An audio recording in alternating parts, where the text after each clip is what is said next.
वंदे मातरम। बच्चों, आज मैं हिंदी पाठ्य पुस्तक बसंत भाग 2 का चौथा अध्याय कठपुतली जो कविता है वो पढ़ाऊंगी।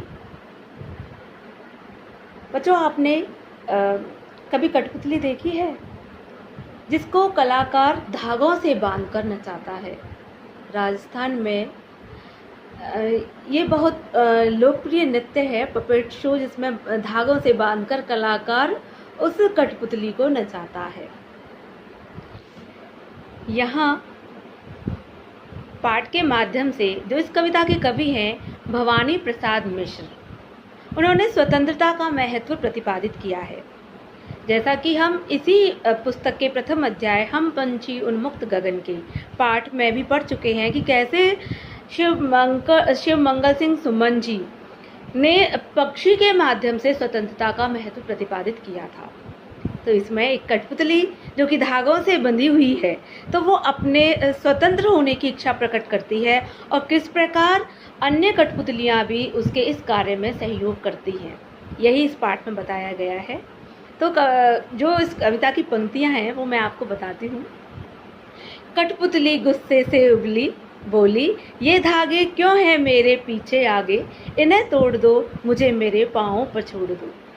कठपुतली है जो गुस्से में उबल पड़ी, बहुत गुस्सा है उसको, क्योंकि जब गुलाम होते होते बहुत समय हो जाता है तो उसके बाद व्यक्ति जो है व्यथित हो जाता है।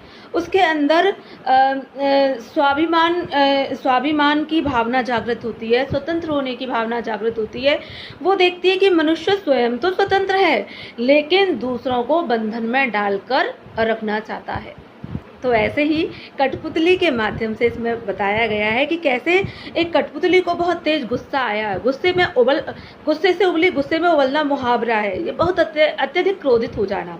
तो उसमें जो कठपुतली है अत्यधिक क्रोधित होकर बोली कि ये धागे मेरे आगे पीछे, यानी मुझे इन धागों से बांध रखा है किस लिए, इन्हें तोड़ दो, मुझे मेरे पाँव पे छोड़ दो, इन धागों को तोड़ दो, मुझे अपने पाँव पर खड़ा रहने दो। क्योंकि इसमें जो कठपुतली कहना चाहती है कि हम भी स्वतंत्र रहना चाहते हैं, हम भी अपने पाँव पर खड़ा होना चाहते हैं। जिस प्रकार मनुष्य अपनी मर्जी से जीता है, ऐसे ही हम भी अपना जीवन यापन अपनी मर्जी से करना चाहते हैं। अब जो पहले कठपुतली की बात अन्य कठपुतलियों ने सुनी तो वो भी उसी की यानी उसी का साथ देने लगी। तो कविता की पंक्तियाँ हैं कि सुनकर बोली और कठपुतलियाँ कि हाँ, बहुत दिन हुए अपने मन के छंद छुए, मगर पहली कठपुतली सोचने लगी ये कैसी इच्छा मेरे मन में जगी। मन के छंद छूना यानी खुश होना, एक मुहावरा है, मन के छंद छूना यानी खुश होना। तो जब पहले कठपुतली ने अपनी इच्छा सामने रखी तो अन्य कठपुतलियाँ भी उसका सहयोग करने लगी, यानी वो भी चाहती थी कि हम भी स्वतंत्र होकर अपना जीवन यापन करें।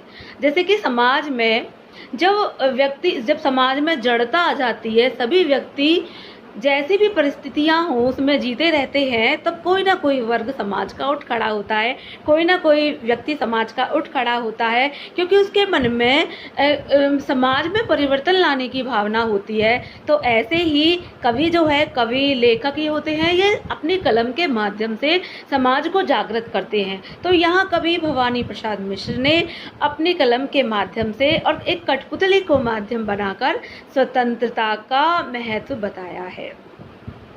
तो यहाँ जो अन्य कठपुतलियाँ हैं वो भी उसके बात में अपनी सहमति जताने लगी। वो कहने लगी कि हाँ, हमें भी खुश हुए, बहुत दिन हो गए, यानी अपनी इच्छा से काम किए हमें बहुत दिन हो गए। फिर अचानक जो पहली कठपुतली थी वह मन में विचार करने लगी कि अचानक नृत्य करते करते, यानी सब कुछ सहते सहते, यह कैसी इच्छा मेरे मन में जागृत हो गई, यह कैसी इच्छा जो है अचानक मेरे मन में जगी। यानी वो अचानक सोचने लगी कि ये मैंने जो प्रश्न उठाया है ये क्या सही है, क्या गलत है, क्या इसका समाधान हो पाएगा, या ये जो मैंने स्वतंत्र होने का निर्णय लिया है क्या यह सही होगा, मेरे पक्ष में यह होगा या नहीं।